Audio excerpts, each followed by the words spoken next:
বাড়ির বউ বিষয়টা খুব সাধারণ। তাদের বিষয়ে কিছু বলতে গেলেও ভীষণ সাধারণভাবে বলা হয় এবং তাদের প্রশংসা করতে লাগে নাকি, তারা তো বাড়ির বউই, তাদের আলাদা করে কি প্রশংসা করবো? কিন্তু তাদের মধ্যে গুণ খুঁজবো অসাধারণ।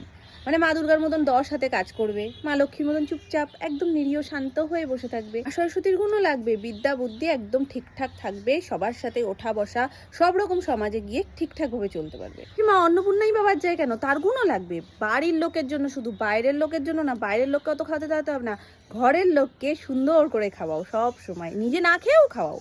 এই সব গুণ একটা মেয়ের মধ্যে দরকার। দেবীরও নিজ নিজ রূপ এবং গুণ আলাদা আলাদা, কিন্তু একটা মেয়ের মধ্যে সব গুণ শ্বশুরবাড়ির লোকজন খোঁজে। এটা একটু গভীরে গিয়ে দেখলে ভালো হয় না? মানে একটা বাড়ির বউয়ের মধ্যে দশভুজার মতন সব কাজ করবে, সে গুণটা দরকার। যেমন মা কিন্তু তেমন অসুরবোধও করছেন। লক্ষ্মীমন্ত বউয়ের চাহিদা প্রচুর, সববার প্রয়োজন, কিন্তু মা লক্ষ্মী কিন্তু ভীষণ চঞ্চলা, তাকে যত্ন করে না রাখলে তিনি কিন্তু থাকেন না। কিন্তু মা সরস্বতীর গুণের আমরা সকলে কদর করি, কিন্তু বাড়ির বউয়ের করি কি? অন্নপূর্ণা রুষ্ট হলে কিন্তু বাড়িতে শান্তি থাকে না। তো যিনি রেঁধে বেড়ে এত যত্ন করে খাওয়াচ্ছে, তাকেও কিন্তু কদর করা উচিত। এই শ্বশুরবাড়ির লোকজন কিন্তু করবে না, কারণ তারা তো দেবদেবী, তাদের জন্য অন্তরে ভক্তি যথাযথ রয়েছে, কিন্তু এটা তো বাড়ির বউ, রক্ত বংশের মানুষ। তাদেরকে শুধু তুলনা দেবো, যেখানে যেখানে পয়েন্টগুলো ভালো লাগবে, যাদের যাদের গুণগুলো বৌমার মধ্যে দরকার, সবই যখন খুঁজছেন, মা কালীর গুণটা কেন খুঁজছেন না? খুঁজবো ঠিক ততটুকুই যতটুকু আমাদের প্রয়োজন, আমাদের স্বার্থে লাগছে। আর রইল পড়ে লজিক, সেটা খায় না মাথায় দেয়।